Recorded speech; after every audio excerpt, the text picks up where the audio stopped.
pagi, sehat semua untuk kita, salam sejahtera.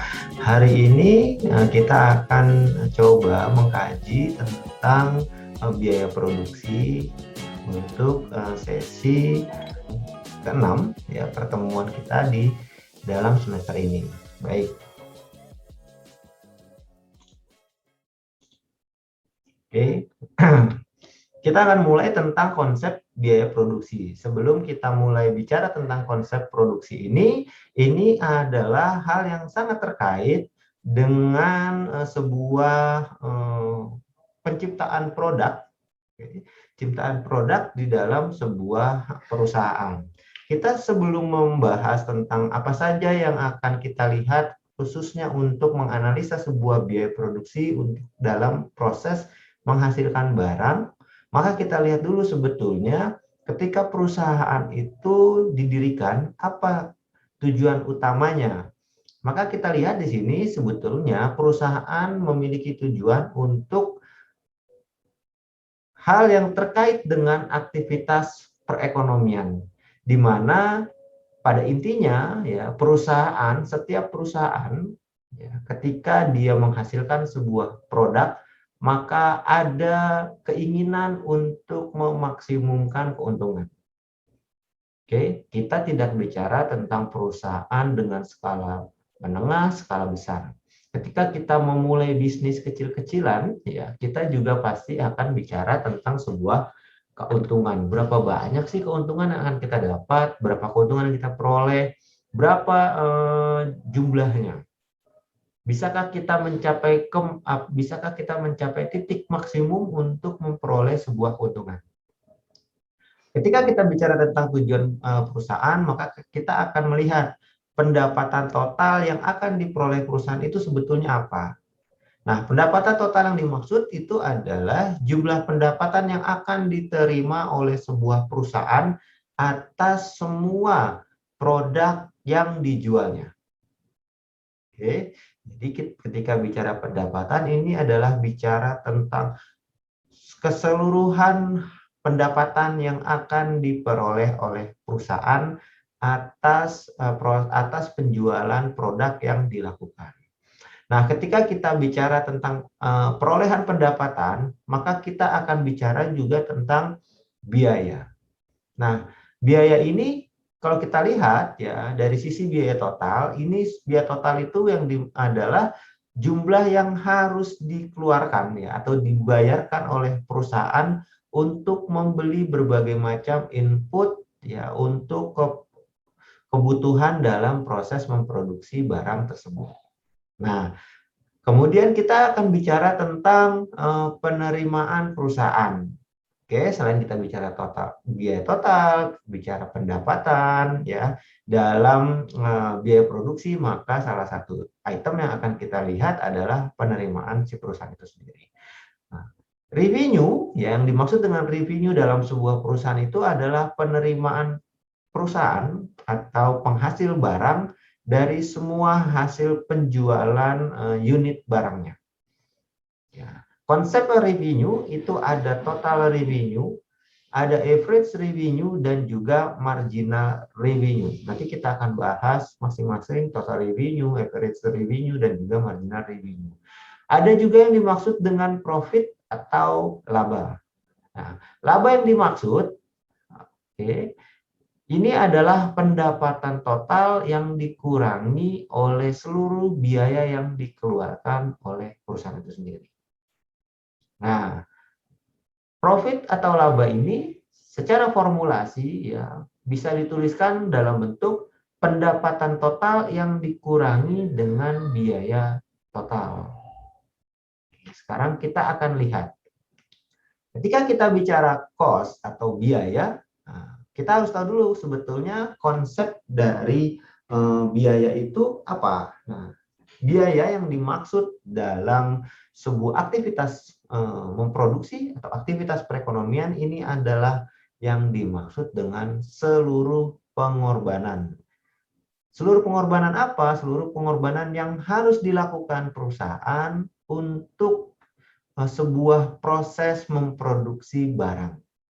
Oke. Nah, pengorbanan ini dinyatakan dalam sebuah satuan uang, harga pasar yang berlaku, baik yang sudah terjadi maupun yang akan terjadi. Nah, objek biaya itu apa saja? Oke, ketika kita bicara tentang objek biaya itu sendiri adalah unit atau aktivitas-aktivitas di mana biaya yang diakumulasikan dan kemudian diukur.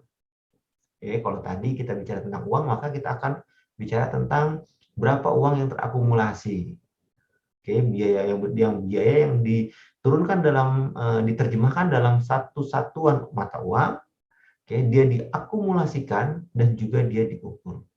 Nah, ketika bicara tentang unit atau aktivitas itu dapat berupa sebuah produk, order, departemen, divisi maupun sebuah proyek. Nah, oke, sekarang kita akan masuk tentang biaya, macam-macam biaya apa saja yang biasanya harus dikorbankan oleh perusahaan dalam menghasilkan sebuah produk. Oke, yang pertama itu adalah biaya pabrikasi. Non pabrikasi, ada biaya departemen, ada biaya yang dimaksud dengan periode akuntansi dan juga biaya volume produksi. Sekarang kita lihat. Biaya pabrikasi itu dibagi menjadi biaya yang bersifat langsung dan juga biaya yang bersifat tidak langsung. Oke, biaya langsung yang dimaksud adalah biaya yang langsung. Oke, yang langsung dalam proses produksi sebuah barang, bahan baku, dan juga lain sebagainya. Nah, sedangkan biaya yang dimaksud dengan biaya tidak langsung itu adalah biaya yang dikeluarkan untuk proses produksinya. Oke, kemudian non pabrikasi. Apa itu non pabrikasi? Ada biaya pemasaran dan juga biaya administrasi. Ini tidak langsung dalam proses penghasilan barang itu sendiri. Oke. Nah, ada biaya pemasaran. Biaya pemasaran itu adalah biaya yang akan dikeluarkan oleh perusahaan untuk memperoleh sebuah pesanan dan kemudian menyediakan produk bagi konsumennya atau bagi pelanggannya. Oke, non pabrikasi yang berikutnya adalah kita bicara tentang biaya administrasi. Nah, biaya administrasi ini adalah biaya yang sangat dibutuhkan untuk mengelola organisasi, oke, dalam mengelola manajemennya dan juga menyediakan dukungan bagi sumber daya manusia yang ada di dalam perusahaan itu sendiri. Oke.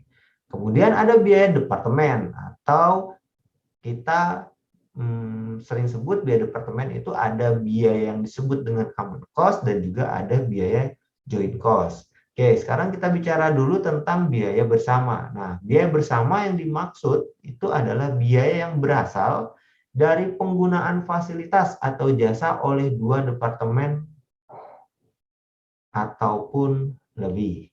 Oke, maksudnya gimana? Biaya bersama ini adalah misalnya ketika perusahaan itu menghasilkan dua jenis barang. Oke, yang satu dia misalnya menghasilkan bodi bagian depan, oke, dan juga lain-lainnya juga menghasilkan bodi bagian belakang. Oke, dalam proses produksi menghasilkan bodi bagian depan dan bodi bagian belakang untuk motor contohnya. Oke, ini dia gunakan gedung yang sama. Oke, misalnya juga listrik yang sama.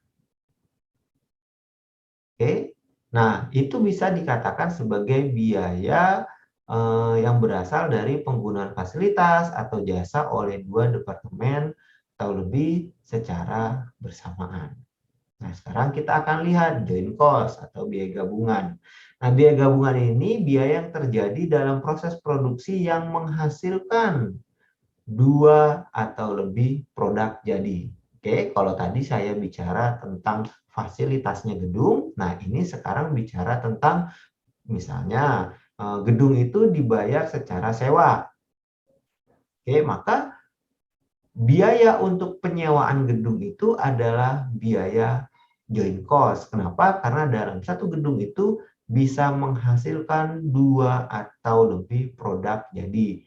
dalam satu gedung itu bisa menghasilkan produk bodi bagian depan dan juga bodi bagian belakang. Kemudian periode akuntansi. Nah, periode akuntansi ini ada yang bicara tentang capital expenditure atau belanja modal. Nah, belanja modal ini adalah biaya yang dikeluarkan oleh perusahaan untuk memperoleh manfaat lebih dari satu periode pencatatan akuntansi. Oke, nah sedangkan pengeluaran pendapatan dari sisi periode akuntansi yaitu biaya yang dikeluarkan untuk memperoleh manfaat pada periode akuntansi atau periode pencatatan yang sama dan dicatat sebagai beban atau cost. Nah, sekarang kita bicara tentang volume produksi. Volume produksi ada yang disebut dengan variabel tetap, oke, biaya tetap, ada juga yang disebut dengan biaya variabel. Oke. Biaya tetap itu adalah biaya yang tidak akan bertambah walaupun perusahaan itu menghasilkan produksi yang lebih besar atau perusahaan tersebut melakukan penambahan kapasitas produksi. Oke, mau menghasilkan 1, 100, 1000, biayanya tetap. Oke, yang paling sederhana adalah misalnya penyewaan gedung, itu disebut dengan biaya tetap. Pemasangan instalasi listrik, misalnya biaya tetap. Mesin, oke, mesin misalnya dengan kapasitas 1000, menghasilkan 1, menghasilkan 100, menghasilkan 1000 akan sama biaya membeli mesin tersebut.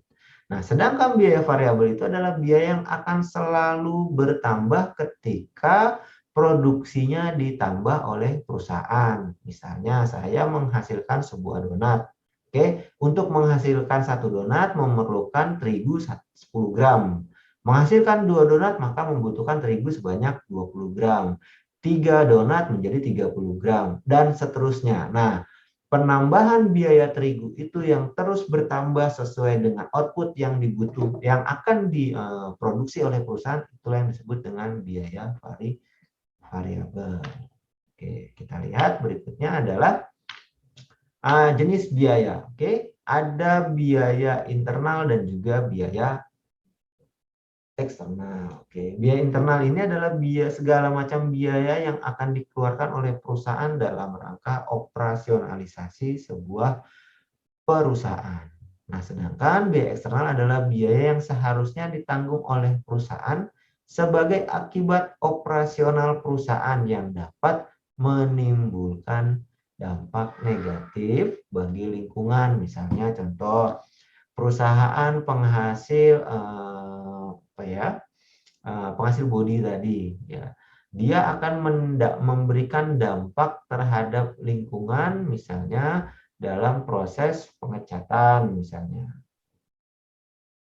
Oke, dan lain mengeluarkan bau ya, misalnya mengeluarkan asap dan juga lain sebagainya. Dampak atas ya polusi yang dikeluarkan itu maka perusahaan punya kewajiban, oke, kewajiban untuk memberikan kompensasi terhadap masyarakat yang berdampak atas polusi itu sendiri.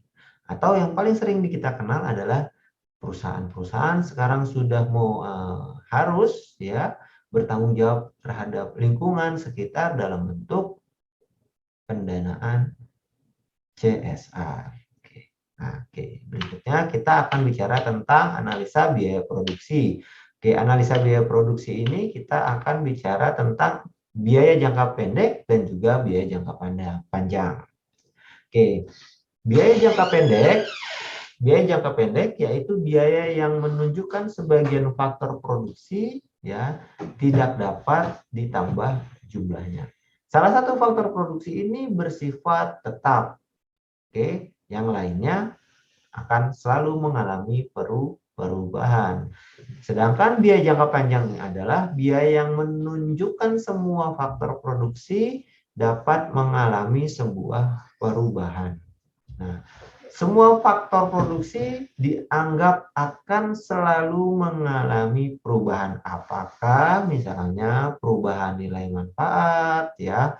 Kalau dia berbentuk mesin maka ada kapasitas perubahannya. nilai manfaatnya akan mengalami penurunan, sedangkan kalau manusia semakin diberikan pelatihan, ditingkatkan kompetensinya, spesialisasinya, maka dia akan punya nilai manfaat yang positif bagi perusahaan, khususnya dalam menghasilkan sebuah barang. Oke. Kita akan lihat yang berikutnya adalah analisa biaya jangka panjang. Oke. Nah, ketika bicara tentang analisa biaya jangka panjang,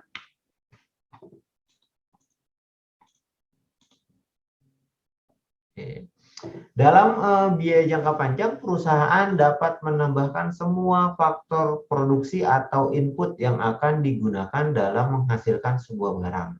Tidak perlu dibedakan antara biaya tetap dan biaya yang bersifat variabel, karena semua jenis biaya yang dikeluarkan merupakan biaya yang punya sifat perubahan. Nah, apa akibatnya? Akibatnya atas analisa biaya jangka panjang ini terdapat banyak kurva jangka pendek yang dapat diilustrasikan. Oke, kenapa? Karena biayanya semua dimasukkan ketika kita bicara tentang analisa biaya jangka panjang. Nah, bagaimana cara meminimumkan biaya jangka panjang? Oke, peminimuman biaya produksi jangka panjang ini juga sangat tergantung kepada berapa banyak produksi yang akan atau ingin dicapai oleh perusahaan. Oke, tahun ini kita harus memproduksi 1000, tahun besok mungkin 1500, tahun berikutnya adalah 2000 dan seterusnya. Nah, oke, semakin banyak maka pasti akan semakin banyak juga biaya yang harus diikutkan ketika kita melakukan analisa biaya jangka panjang. Oke, yang berikutnya, kedua, kita lihat cara dan pilihan kapasitas pabrik yang tersedia. Oke, apakah pemilihan kapasitasnya sudah tepat? Oke, atau mungkin belum tepat atau perlu dilakukan sebuah analisa. Oke, sekarang kita lihat adalah skala ekonomi dan tidak ekonomi. Oke. Kita lihat skala ekonomi. Nah, skala ekonomi ini kita akan bicara tentang skala kegiatan yang bersifat jangka panjang. Oke, dikatakan dia bersifat bisa mencapai sebuah skala ekonomi apabila pertambahan produksinya bisa menyebabkan biaya produksi rata-rata menjadi semakin rendah.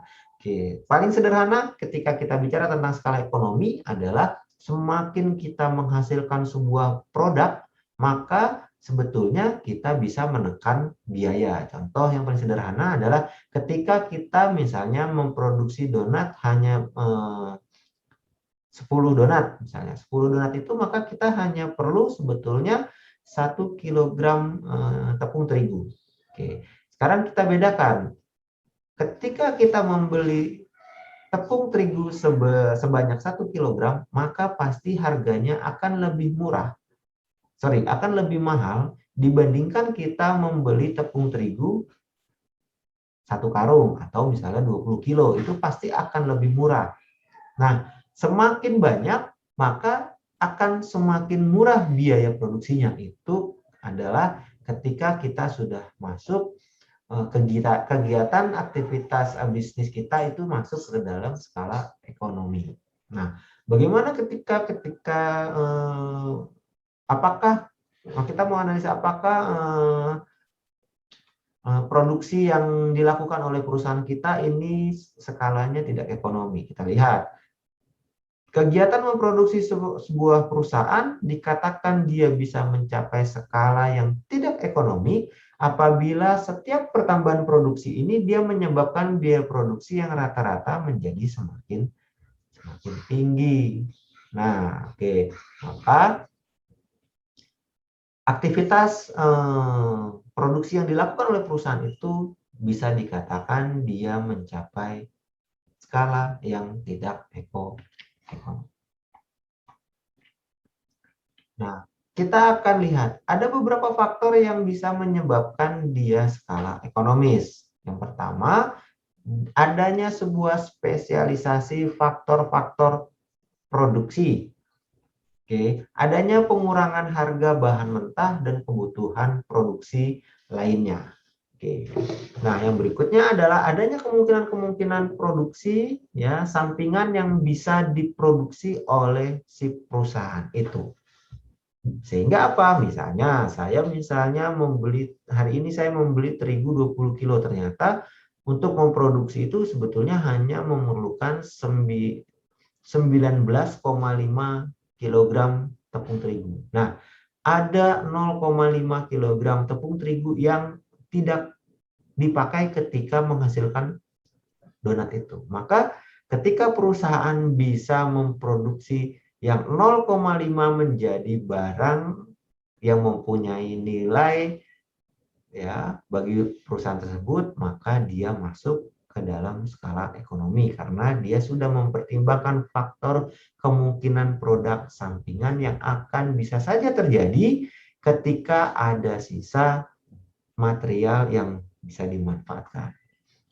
Faktor berikutnya adalah perusahaan besar ini akan mendorong pengembangan kegiatan usaha di luar perusahaan yang berguna kepada perusahaan tersebut itu sendiri. Nah, makanya kenapa banyak perusahaan yang membuat sebuah anak-anak perusahaan. Nah, anak-anak perusahaan ini biasanya adalah dia bisa menghasilkan atau memberikan material input. Misalnya, saya ini penghasil donat. Oke, untuk saya masuk ke dalam skala ekonomi, maka saya buat deh toko terigu. Oke, nah ketika kita punya toko terigu, maka selain kita bisa menjual terigu itu juga bisa kita manfaatkan untuk memproduksi. Itu hal yang paling sederhana yang dilakukan pada aktivitas perekonomian skala kecil, skala mikro. Oke, kita lihat sekarang beberapa pengertian biaya dalam jangka pendek. Oke, ada total cost, oke, ada biaya total rata-rata atau average cost, ada juga fixed cost, total fixed cost, ada juga total variable cost, ya, ada juga average fixed cost, ada juga average variable cost, ada juga marginal cost. Nah, ini adalah yang akan kita dalami, beberapa pengertian biaya dalam jangka pendek. Kenapa? Karena aktivitas ini yang akan sering mengalami perubahan. Oke.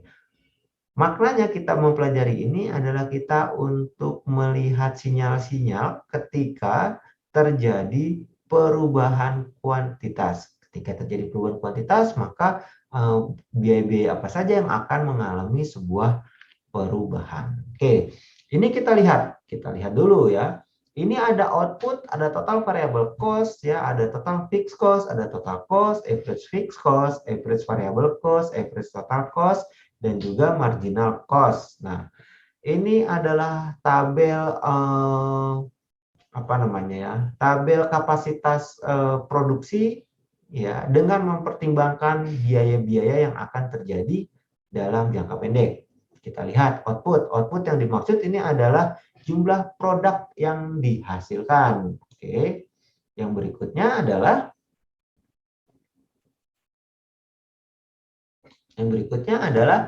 total variable cost. Nah, total variable cost ini adalah biaya yang jumlahnya selalu mengalami perubahan sesuai dengan jumlah produk yang akan dihasilkan. Semakin banyak jumlah produk yang dihasilkan, maka semakin banyak juga biaya yang akan keluar. Oke, nah total fixed cost ini adalah biaya yang dalam periode waktu tertentu jumlahnya tetap. Nah, dia tidak akan tergantung pada jumlah produksi yang dihasilkan. Nah, sedangkan total cost ini adalah penjumlahan atau jumlah dari berapa banyak total biaya variabel yang dikeluarkan dan juga berapa banyak total biaya tetap yang dikeluarkan. Oke. Nah, sedangkan average fixed cost adalah biaya tetap yang dibebankan kepada setiap unit. Oke, kita harus ingat yang namanya average fixed cost itu adalah biaya tetap yang akan dikeluarkan ketika satu unit output itu dihasilkan. Sedangkan average variable cost itu adalah biaya yang akan berubah ketika terjadi sebuah penambahan unit output. Oke. Nah, sedangkan average total cost adalah biaya produksi yang dibebankan untuk setiap unit. Oke, untuk setiap unit. Ingat ya. Nah, sedangkan ada marginal cost. Nah, marginal cost ini adalah biaya tambahan yang diperlukan untuk tambahan satu unit produk yang dihasilkan. Oke, misalnya dari 1 menjadi 2, berapa ini tambahan biaya yang akan keluar ketika saya akan menghasilkan 2 unit. Oke, terus kalau misalnya saya mau tambah 3 unit, berapa biaya yang akan dikeluarkan lagi? Nah, munculnya marginal cost ini karena perusahaan akan melakukan sebuah penambahan jumlah produk yang dihasilkan. Oke, sekarang kita lihat ilustrasinya. Oke, ini kalian lebih ini ilustrasi untuk memudahkan kalian menghitung. Maksudnya ya, total cost ini, total cost ini didapat dari total variable cost dan total fixed cost. Oke. Nah, yang berikutnya adalah average fixed cost. Average fixed cost ini diperoleh dari total fixed cost dibagi dengan banyaknya output. Oke, ini formulasinya, jangan lupa. Sedangkan average variable cost diperoleh dari total variable cost dibagi dengan kuantitasnya. Oke, maka kita bisa lihat di sini, tambahan berapa sih biaya satu satuan unit ya yang akan dibebankan ketika dia menghasilkan sebuah produk. Maka kita lihat di sini. Ketika dia tidak menghasilkan biaya, maka tidak akan muncul biaya yang bersifat variabel. Tapi biaya yang bersifat tetap akan selalu muncul dan jumlahnya akan selalu sama ketika terjadi sebuah perubahan atas outputnya. Nah, sedangkan kita lihat di sini. Average fixed cost ini terjadi ya kalau kita melakukan penambahan. Kalau tidak melakukan penambahan, tidak menghasilkan sebuah barang, maka tidak akan ada average fixed cost, average variable cost maupun average total cost. Nah, sedangkan kalau kita lihat berapa sih sebetulnya ya biaya tetap yang dibebankan ketika kita menghasilkan output sebanyak 150. Maka satu barang beban variabelnya beban tetapnya adalah 0,40. Anggaplah ini rupiah, 0,40 rupiah. Maka kita lihat di sini semakin banyak memproduksi barang, maka biaya yang bersifat tetap akan semakin menurun. Mulai dari 120, 06, 04, 03, 024, dan seterusnya. Nah sekarang kita lihat. Apakah sama berlaku ketika dilakukan penambahan jumlahnya? Apakah jumlah yang semakin besar akan berdampak terhadap penurunan average variable cost? Maka kita lihat di sini. Maka average variable cost akan terus mengalami penurunan. Tapi di sini ada titik. Ada titik yang memperlihatkan bahwa average variable cost ini nggak selalu mengalami penurunan ketika kuantitinya ditambahkan. Kita lihat di sini.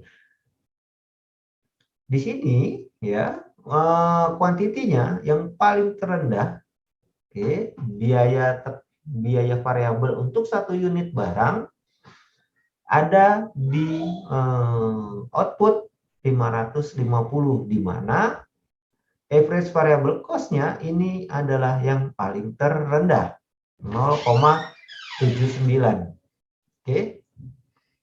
Sedangkan ketika perusahaan menambahkan kuantiti dari 550 ke 600, kita lihat di sini average variable cost-nya mengalami kenaikan dan cenderung terus mengalami kenaikan ketika perusahaan juga menaikkan output-nya.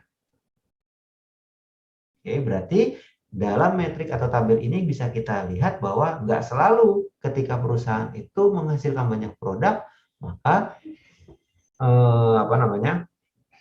biaya variabel yang dibebankan untuk satu unit produk itu akan mengalami penurunan, atau yang paling sederhana adalah semakin murah, tapi tidak ada batas kuantitinya. Sekarang kita lihat yang namanya average total cost. Nah, di dalam average total cost ini juga kita lihat ya, total cost didapat dari ya total cost dibagi dengan jumlah kuantitinya.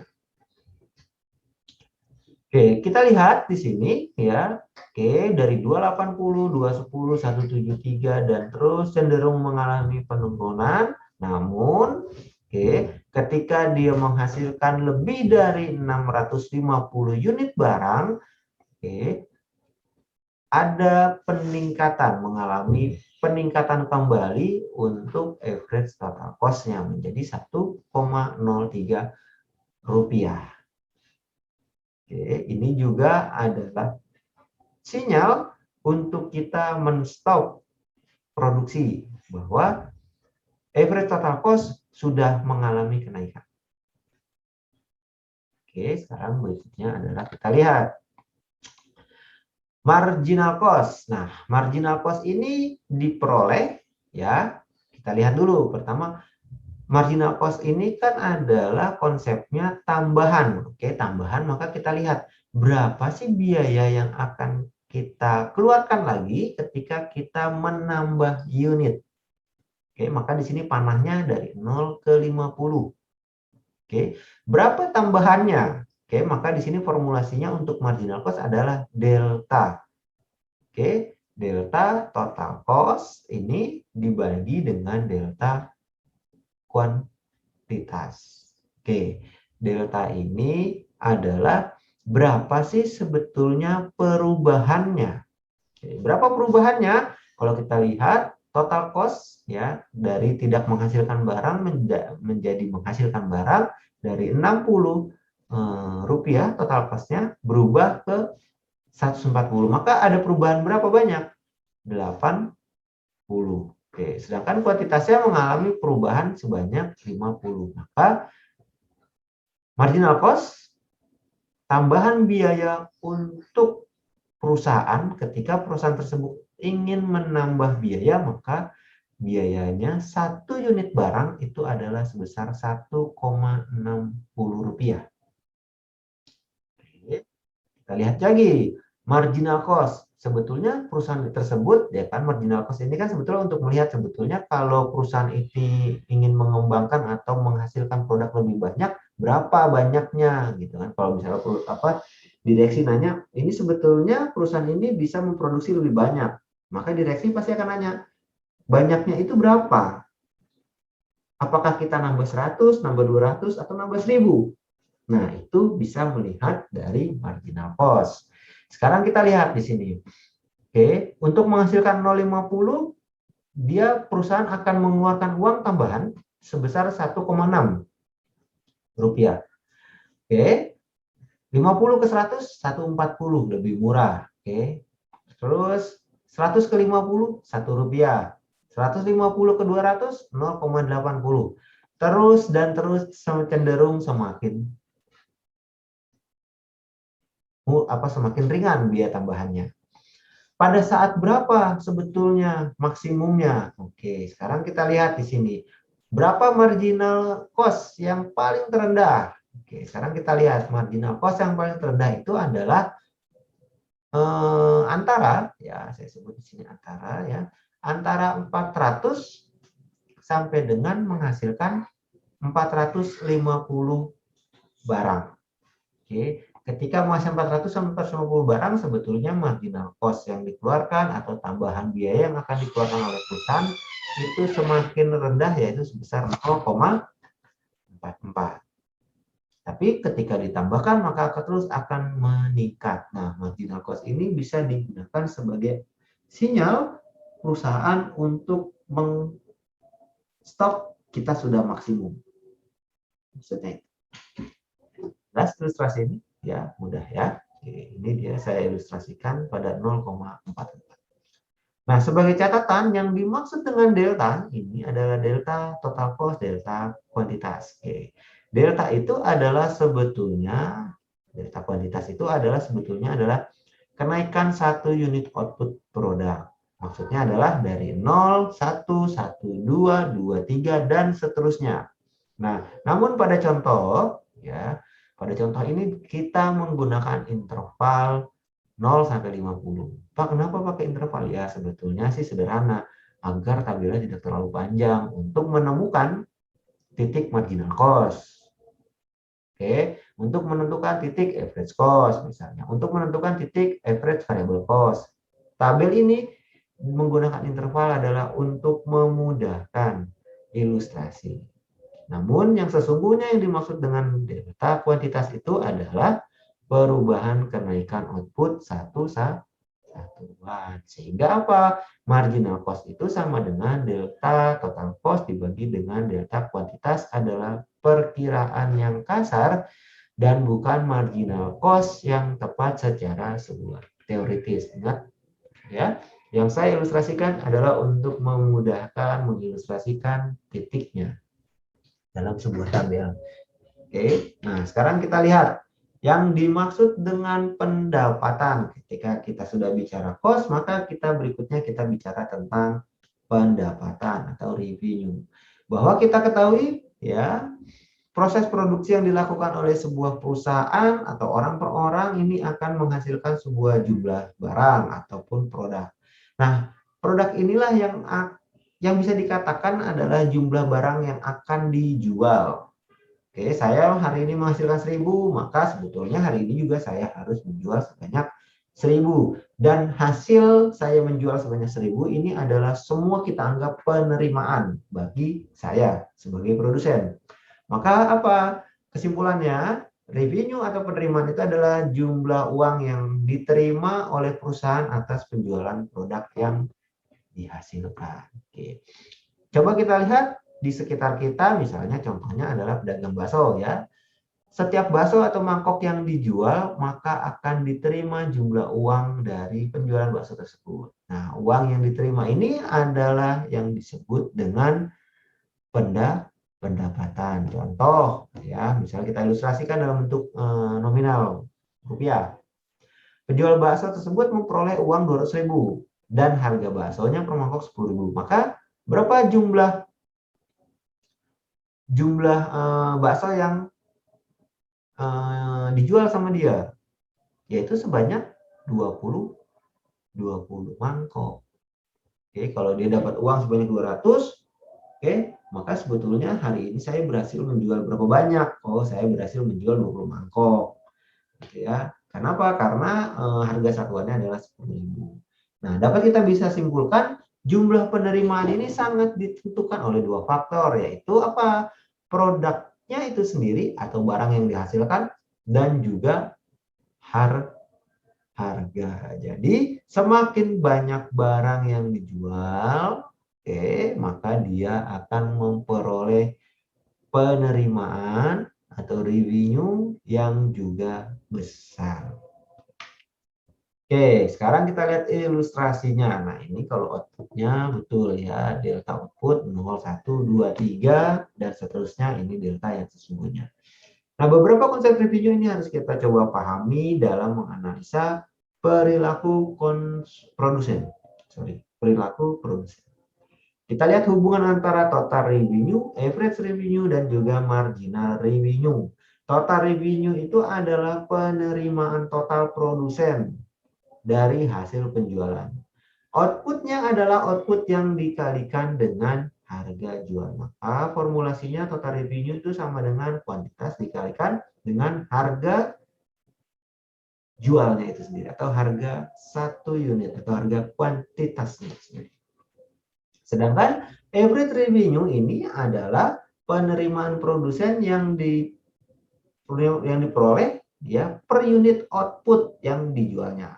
Oke, maka average revenue ini sama dengan total revenue dibagi dengan kuantitas. Oke, atau formulasinya kuantitas dikalikan harga, oke, harga jual dibagi dengan kuantitas. Maka average revenue sama dengan harga jualnya. Oke, average revenue ini sama dengan harga jual. Harga jual sama dengan average revenue. Jika average revenue tidak lain adalah harga jual output per unit. Oke. Nah, sedangkan marginal revenue ini adalah kenaikan. Maka selalu ya marginal revenue itu nilainya ada di antara, lihat di tengah-tengah ini ya, di tengah-tengah. Oke, yang disebabkan oleh apa? Disebabkan oleh karena perusahaan itu ingin melakukan tambahan penjualan per satu unit. Maka marginal revenue itu adalah delta total revenue dibagi dengan delta kuantitas. Oke, ini ada ilustrasi.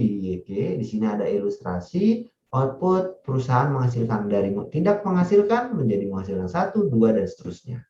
Menghasilkan satu produk dijual 180, dua produk dijual 160, dan seterusnya. Oke, total revenue-nya oke, total revenue-nya, total penerimaannya adalah pasti penjumlahan antara output dengan revenue-nya. Average revenue atau harga jualnya. Oke, maka kita akan lihat di sini marginal revenue. Oke. Pada saat berapa sih ya sebetulnya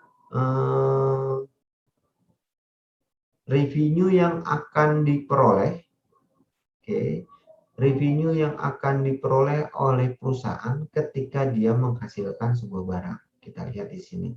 Marginal revenue itu pasti akan mengalami penurunan ya ketika kuantitas ditambah. Dengan catatan ya, di situ akan terlihat titik output yang terbaik. Oke, ketika dia menghasilkan lebih daripada marginal yang revenue yang paling murah, maka dia akan semakin mengalami kerugian dalam bentuk nilai minus ini. Maka apa? Kenaikan dari total revenue yang disebabkan oleh tambahan penjualan itu akan relatif tidak menguntungkan. Oke, ini di sini kita lihat, maka ketika menghasilkan 5 itu adalah marginal revenue yang paling baik. Indikasinya apa? Indikasinya adalah ini. Oke, penerimaan totalnya yang paling maksimum. Oke, marginal revenue ini bisa memberikan sinyal, ya betul. Apa cerminannya? Cerminannya adalah total revenue yang paling tinggi. Maka ketika perusahaan menjual lebih daripada 5 atau dia menjual lebih dari 6, maka sebetulnya total revenue-nya itu relatif belum maksimum. Maka yang maksimum itu berapa? Yang maksimum itu ketika dia hanya menjual 5. Banyak faktor untuk ini. Yang paling sederhana adalah misalnya gini. Ketika kamu menjual 5 barang, ketika kita misalnya menjual 5 barang, kita itu hanya membutuhkan 2 tenaga kerja. Tapi ketika kita menjual 6, kita sudah tidak sanggup lagi, maka kita harus menambah 1 orang. Oke, 1 orang ini akan memberikan dampak terhadap pembahasan tadi, yaitu bicara tentang biaya. Oke, ketika biaya bertambah, maka kita lihat ya harga jualnya itu akan relatif semakin murah. Karena apa? Karena ada tambahan biaya sehingga apa? Total revenue-nya juga semakin berkurang dalam arti tidak maksimum. Oke, kalau tadi kita bicara tentang cost, sekarang kita bicara tentang penerimaan. Kalau tadi yang kita cari adalah yang paling murah biayanya, Kalau ini yang kita cari adalah yang paling tinggi revenue-nya. Oke, ingat-ingat.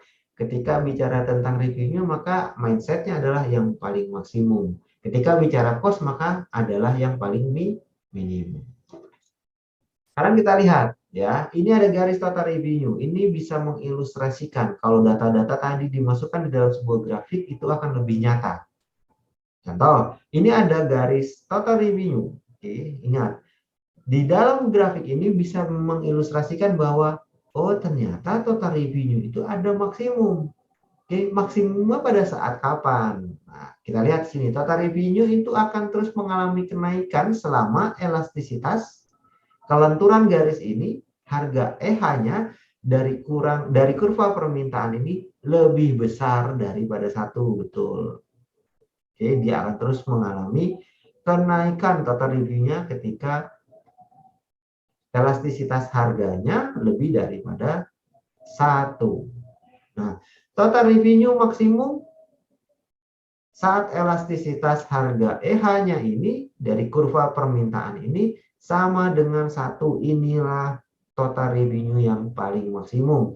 Ketika kuantitasnya 5. Ketika kuantitas 5, maka dia akan memperoleh total revenue sebanyak 500. Total revenue ini akan mengalami penurunan jika elastisitas harga EH ini pada kurva permintaan lebih kecil daripada 1. Nah, total revenue menaik selama apa? Selama marginal revenue-nya ini positif dan mencapai maksimum bila marginal revenue-nya sama dengan 0. Tadi ini kita lihat marginal revenue-nya sama dengan 0. Oke. Serta menurun bila marginal revenue-nya negatif. Good. Nah, kita bicara tentang keuntungan maksimum. Nah, setiap produsen, setiap penghasil barang, setiap pengusaha ini dianggap akan selalu memilih tingkat output, di mana ia bisa memperoleh keuntungan total secara maksimum. Maka ilustrasi paling sederhana ketika kalian berbisnis, maka cara berpikir kita adalah bagaimana kita bisa menjual kuantiti sebanyak-banyaknya. Atau bagaimana kita bisa memproduksi barang sebanyak-banyaknya dengan cost atau biaya serendah-rendahnya. Oke. Nah, bila si produsen, pengusaha pada posisi ini, maka ia telah pada posisi equilibrium. Pada posisi equilibrium ini tidak ada kecenderungan lagi bagi produsen untuk merubah output. Oke, teorinya menyatakan kalau kita sudah pada posisi equilibrium, maka kita pasti tidak akan mau merubah, menaikkan atau juga mengurangi volumenya. Kenapa? Karena disitulah kita akan mendapatkan keuntungan yang maksimum. Ilustrasinya ketika kita gabung antara biaya dan juga revenue. Oke, ini dia. Di sini kita lihat ya, di sini bahwa kita lihat sebetulnya ya keuntungan total yang akan diperoleh pada saat kapan? Pada saat pasti kita bicara tentang revenue sama dengan cost. Tadi di sini ya, posisi equilibrium itu adalah posisi di mana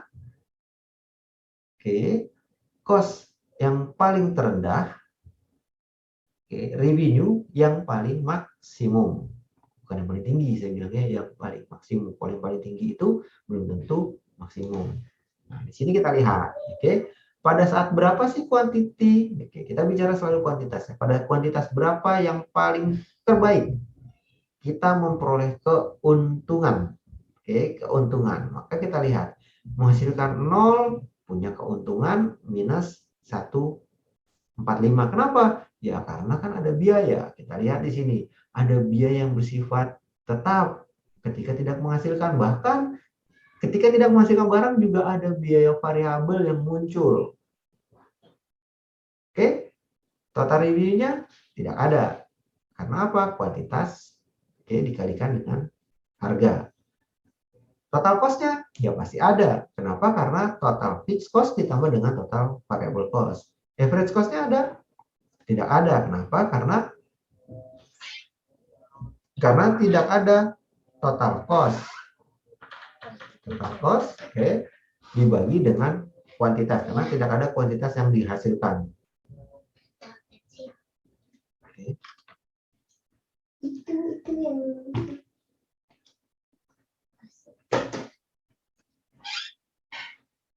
Itu yang marginal revenue-nya, ya marginal revenue-nya itu terlihat ketika perusahaan akan melakukan penambahan kuantitas, maka marginal revenue-nya baru terlihat sebesar 0,180. Marginal cost-nya juga pasti akan ada ketika perusahaan itu ingin melakukan penambahan biaya. Tapi kita lihat di sini, keuntungan total yang akan diperoleh itu kan pada saat harga di 230, gitu ya.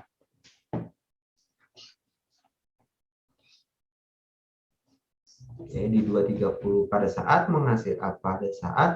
menghasilkan atau menjual barang sebanyak 4 unit. Disinilah posisi di mana marginal revenue sama dengan marginal cost. Maksudnya marginal revenue berapa? Sekarang kita lihat dari 40 ke 20 ini ada interval 20. Maka di sini sebetulnya ada nilai 20.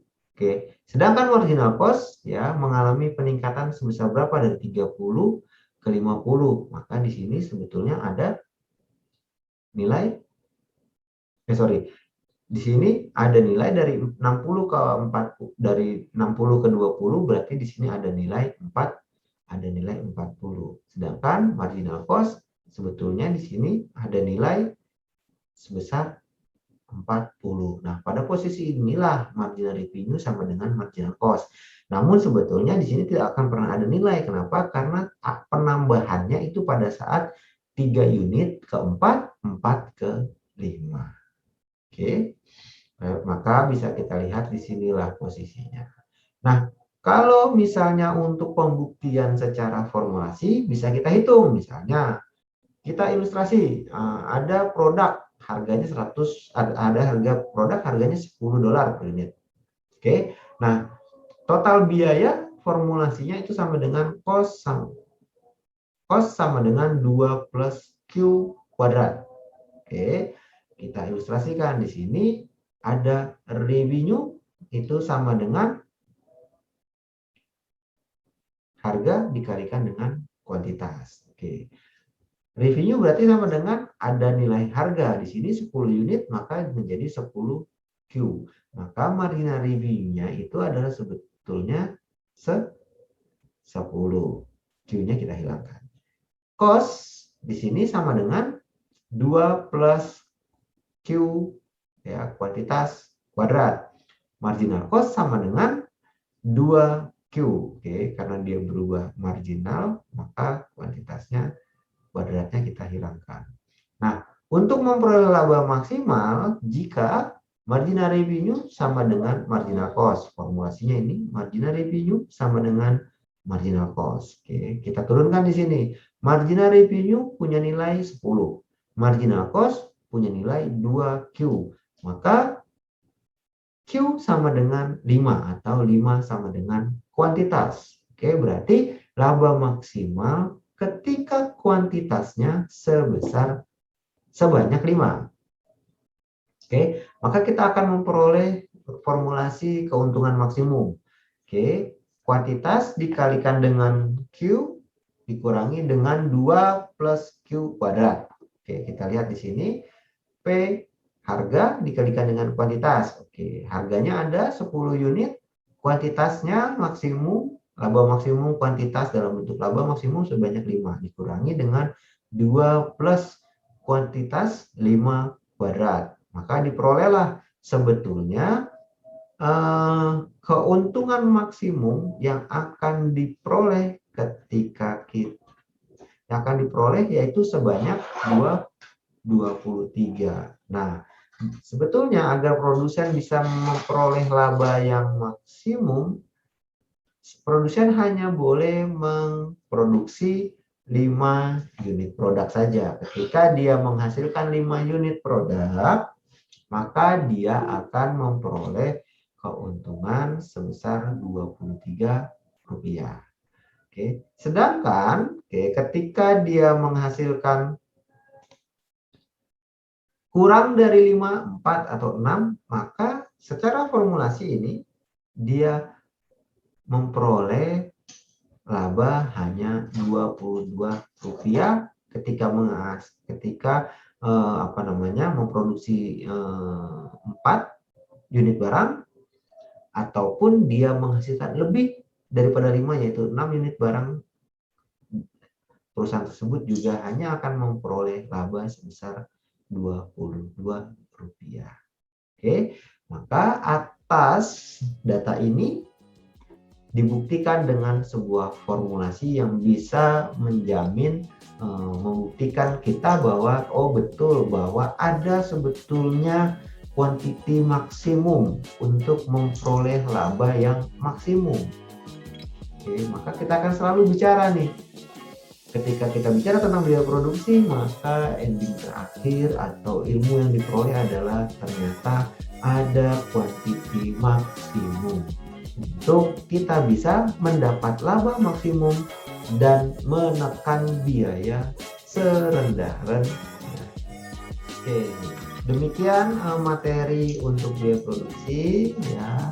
Kesimpulannya adalah ketika kita sudah bisa mengetahui konsep daripada biaya produksi ini, maka kita akan tahu sebetulnya ketika kita menjadi pengusaha, pembisnis dalam menghasilkan sebuah produk, kita sebetulnya dibatasi dalam memproduksi. Pembatasan ini banyak faktor. Oke, pertama yang kita perhatikan adalah faktor biaya. Biaya apa saja? Tadi biaya bersifat tetap, biaya bersifat variabel, dan juga mempertimbangkan keuntungan maksimum. Oke, akhir dari penyampaian ini semoga bermanfaat bagi seluruh mahasiswa ya. Selamat pagi, salam sejahtera, sehat selalu, dan terima kasih.